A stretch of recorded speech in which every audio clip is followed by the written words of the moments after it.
Hey guys, what's up? It's Greg. I know I haven't been around much lately, but I did wanted to do a Leachianus care guide.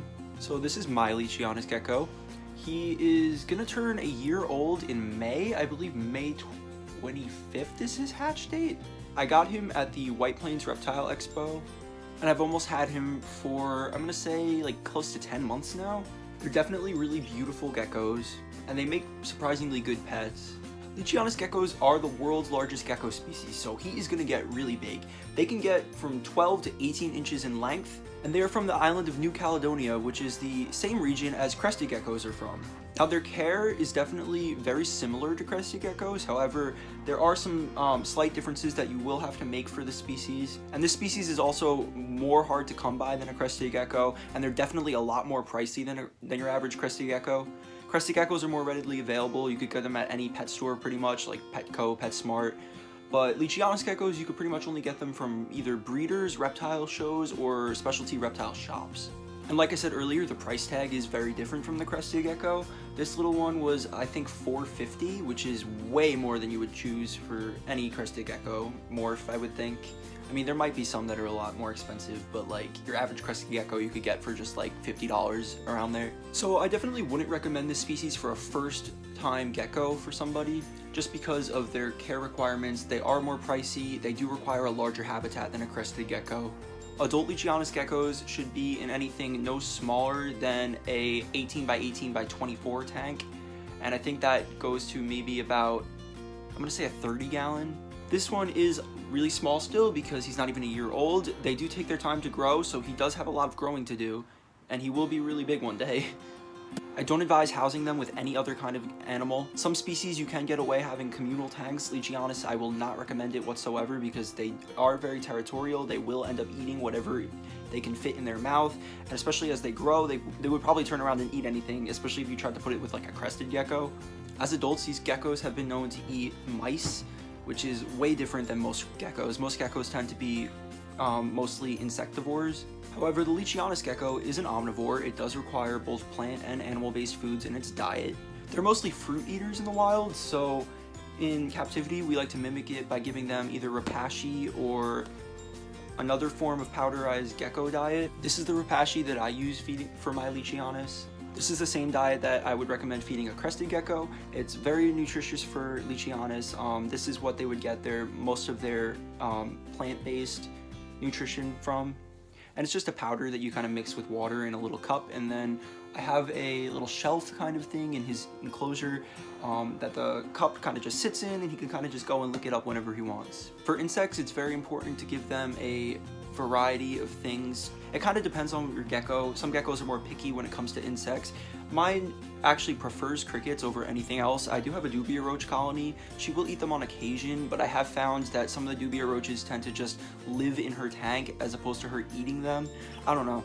It's kind of just a preference. My Leachianus does like mealworms and superworms, but I think crickets are definitely her preference. Now, one thing to note about Leachianus geckos is that their tails are way smaller than most other gecko species. Crested geckos, if they're not a frog butt, which means if they do have their tail intact, it would be significantly longer than this. But New Caledonian giant geckos, or Leachianus geckos, they don't really use that tail as much as a crested gecko would. It is a semi-prehensile tail, so they can use it kind of to hold onto branches. You can see how he's kind of using it to hold onto my finger a little bit. But that tail definitely doesn't get as long as a crested gecko, and they can drop that tail. And I'm kind of just going back and forth calling it a he or she because I don't really know what gender it is, so... For humidity, you want to keep the tank between 60 to 80%. I recommend spraying it every night or every other night depending on humidity and how it varies in your room. They do completely fine at room temperature, and they actually prefer it. I wouldn't recommend getting a heat lamp or a heat pad unless your room is very cold.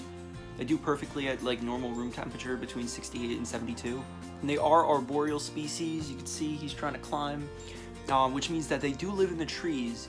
So you do want to give them more of a vertical setup as opposed to a horizontal setup. Make sure there's a lot of branches and sticks for them to climb on, and fake plants, as well as you can incorporate some real plants. Like most reptiles, they do way better in a bioactive setup. My Leachianus gecko is in a bioactive setup. There are some live plants as well as fake plants in there. I do recommend the fake plants are a little bit better when it comes to climbing space it's hard to get like a really tall live plant in their tank. So I would recommend like one of those Exoterra suction cup plants, and you can kind of just put it on the side of their tank when they need it. And it's also very important to give them a log or a piece of cork for them to hide in. They are predators in the wild. They do eat things that are smaller than them, but they are also prey animals to larger birds and other creatures. So to prevent them from feeling scared and for them to feel more safe, you do want to include something that they can go in and feel secure in. This is actually my Leachie's favorite hiding spot. It's kind of just a little bamboo hollowed out log, and he just fits right up in there and goes right to sleep. Leachianus geckos can be pretty territorial with others of their own species, so unlike crested geckos and leopard geckos, every once in a while you can get them cohabiting with another one of their species. I wouldn't recommend it for this gecko. They are completely solitary in the wild, which means that they only come across other geckos for mating. And breeding these guys can be a little bit tricky because sometimes they can attack their significant other that you're trying to mate them with. So for water with these guys, they do not drink out of a water bowl. You can keep a water bowl in their setup just to help with the humidity. I don't though. They do require misting for them to drink because in the wild they would drink the dew and the droplets off of leaves in the canopy. So you do want to mimic that with misting a couple times a week. So now I'm just going to go over her setup real quick and I'm going to show it to you. So here we are. This is my Leachianus' setup on my reptile rack. It is an 18 by 18 by 18 Exoterra, and this will suit her just fine for a significant part of her life because she is still small and she still has a lot of growing to do. But when she does require a larger tank, I definitely will upgrade her. This is just the information I got from the breeder. She's a Pine Island mix. The lay date is March 2nd of 2018, and the hatch date is May 25th of 18. So the doors just open up like this, like any other Exoterra, and this is her setup. So like I said previously, it is a bioactive setup. It does have some springtails as well as some isopods in the soil. So this is just a little bromeliad. It's not doing so hot. It hasn't been getting that much light from the UV up there. Leachianus geckos don't require UVB or UVA. However, it is beneficial to them to have a day-night cycle. So I do have a UVB bulb in there to mimic the sun, as well as to help the plants in here grow, because live plants do need sun to grow. I have just this little plant over here. I don't really know what it's called. It's doing okay. She can kind of go and hide under the leaves up in there. I kind of like it.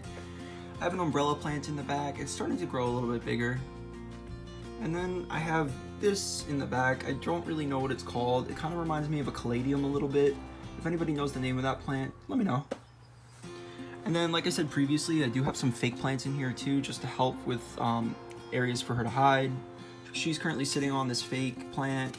It has like a piece of wood at the bottom and these broad leaves for her to hide on. Then in the back, I do have some Exoterra suction cup plants for more foliage for her to climb behind. I have this one as well as this more like ficus kind. And then in the back, that is her food bowl that I was telling you about previously that you can put their rapashi in. I can kind of try to get it up in there. You can kind of see it. The left one is where the food is. You can't really see it from this angle because my camera is touching the top of the tank. However, there is rapashi in there, and then on the right, I kind of tend to either leave it empty or sometimes I fill it up with water just for extra humidity. For substrate, I use a base of Eco Earth, and then on top of that, I use Reptibark, and I find that the Reptibark helps the humidity to stay in the dirt a little bit better so the plants don't dry out, and so the insects can stay hydrated. And like I said, you do want to mist this tank a couple times a week. Some people do it every day. I am just going to mist it right now just to show you what I mean. When you mist the tank, you do want to make sure you get all the surfaces misted, all the walls, all the plants, everything. Because all these little water droplets that form on the glass is what the gecko is going to be drinking. And they also like it when their plants are dripping wet. You can kind of see some of the plants are dripping nicely. And there's all these water droplets for your gecko to drink off of. The best time to mist their tank is at nighttime or late in the day because they are a nocturnal species and that is when they're going to be coming out to drink. You do want to give them some different hides to hide in, so here's her little bamboo hide that she loves. I also have a cork round right over here, as well as a piece of mopani wood that she can hide on or under or around. It is very important to give them multiple spots to hide so they do feel secure. That's it with this video, guys. I hope it was really helpful for you. If you have any other questions or if you feel that I left out anything, make sure to leave it in the comment section down below. Give this video a thumbs up, and if you do want to see more videos from me, make sure to let me know. Alright guys, thanks for watching. Bye.